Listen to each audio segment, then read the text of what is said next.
السلام علیکم ورحمۃ اللہ وبرکاتہ۔ بات کرتے ہیں ایک شخص کے بارے میں جو نبی رحمت صلی اللہ علیہ وسلم سے آ کر زنا کی اجازت مانگتا ہے۔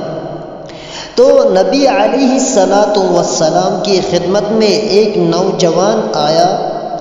اس نے بلا واسطہ آ کر عرض کیا کہ اے اللہ کے نبی صلی اللہ علیہ وسلم، مجھے زنا کی اجازت دیجیے۔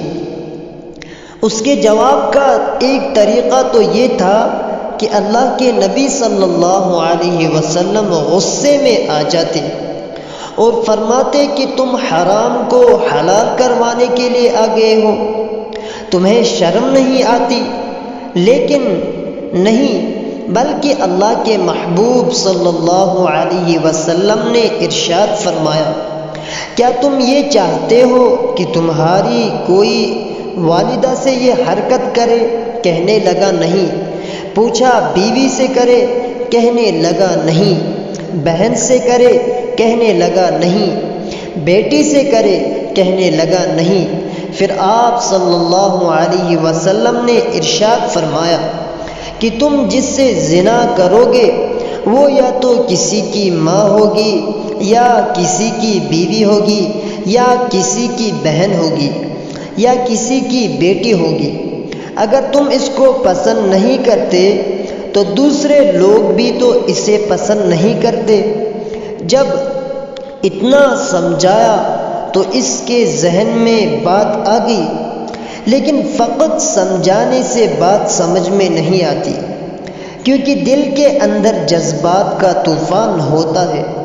عقل سمجھ بھی لے تو کیا فائدہ جب تک جذبات قابو میں نہ آئے۔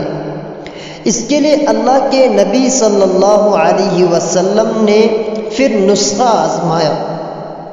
نسخہ یہ تھا کہ آپ صلی اللہ علیہ وسلم نے اس نوجوان کے سینے پر ہاتھ رکھا اور فرمایا، اے اللہ، اس نوجوان کے دل کو پاک فرما دیجئے۔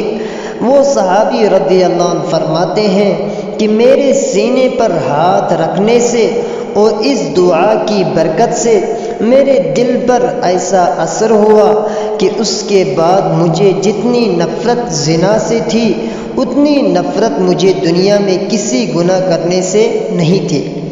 یہ کیا تھا؟ یہ فیض تھا جو نبی علیہ الصلاۃ والسلام سے اس صحابی کے سینے میں منتقل ہوا۔